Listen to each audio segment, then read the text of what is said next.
Здравейте, приятели! Днес предлагам да приготвим много сочен сладкиш от турската кухня, наречен падишах яста. В превод означава възглавничката на падишаха. За което първо приготвяме сиропа, за което ще са ни нужни 500 грама захар и 600 мл вода. Разбъркваме докато захарта се стопи и оставяме на котлона да заври за 10 минути.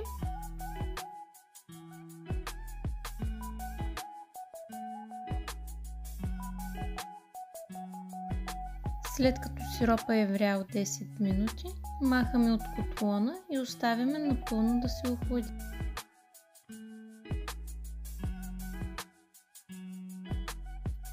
През това време приготвяме блата, за което са ни нужни 4 яйца, които ги разбиваме с миксер.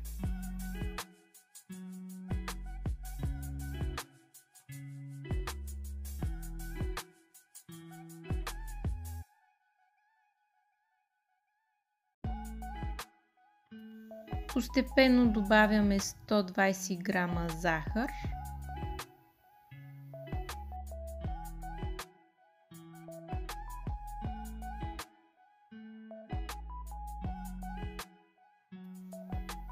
Трябва хубаво да се разбъркат яйцата с захарта до получаване на бяла пяна. Ето сега ще видите точно как трябва да изглежда готовата смес.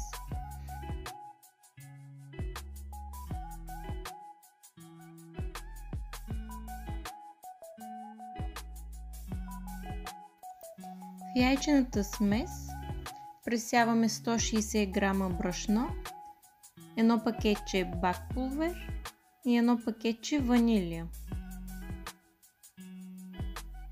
Пресяваме брашното на етапи и разбъркваме внимателно, за да не спадне яйчената смес.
Готовата смес изсипваме в тава, покрита с хартия за печене с диаметър 26 см и печем в предварително загрята фурна на 180 градуса за около 25-30 минути.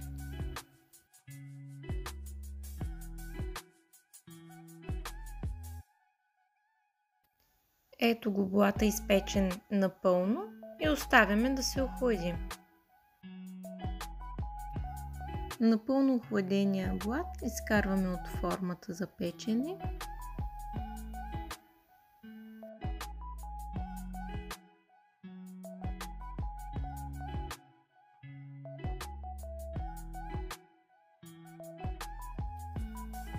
Приготвяме и крема, с който ще сглобим и десерта, за което са ни нужни 500 мл сметана за разбиване. Ползвах млечна, също така може да използвате и растителна сметана по ваш вкус. Добавих и една чайна чаша пудра захар. На етапи може да увеличите количеството захар, също и да намалите.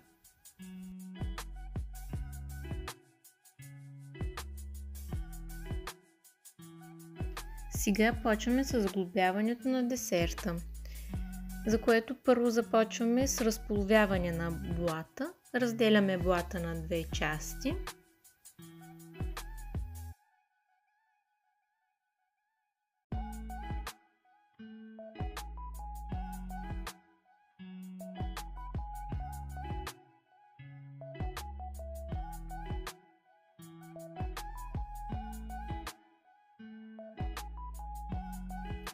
Поставяме единия блат.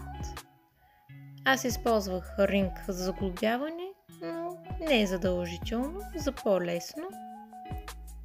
Напоявам долния блат с половината от охладения сироп.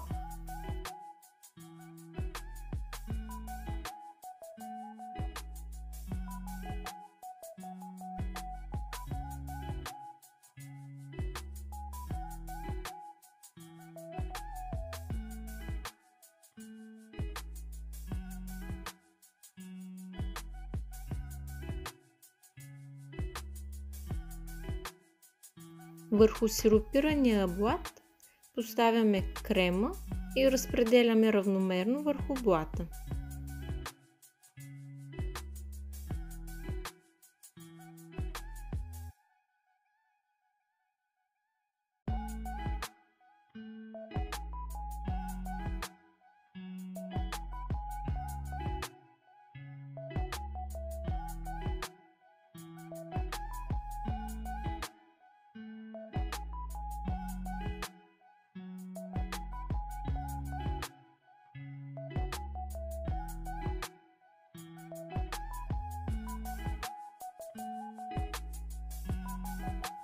Приготвяме и следващия блат, като го режем на триъгълници.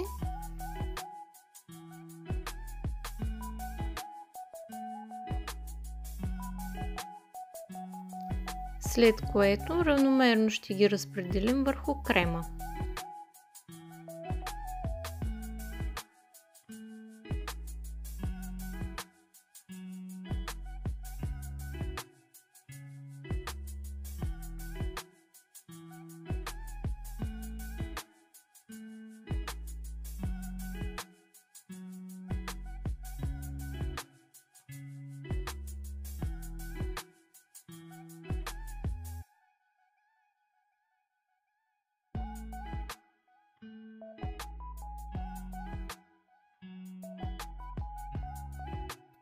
След като подредим триъгълниците, напояваме с останалия сироп. Сиропа по време на напояване може да се разтече, това изобщо да не ви притеснява, само използвайте по-голям поднос. Готовият десерт трябва да се сложи в хладилник, за да отпочине за най-малко 4-5 часа.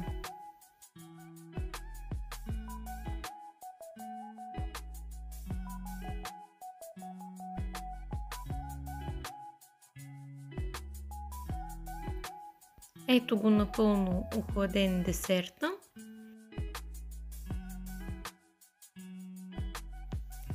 Украсяваме по средата с кокосови стърготини. Отстрани парчетата по средата слагаме шамфастък. Украсата може да се смени по ваш вкус.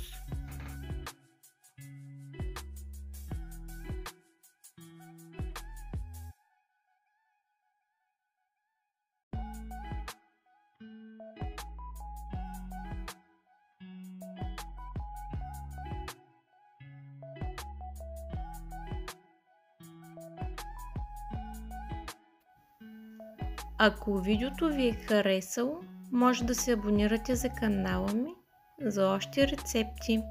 Бон апети!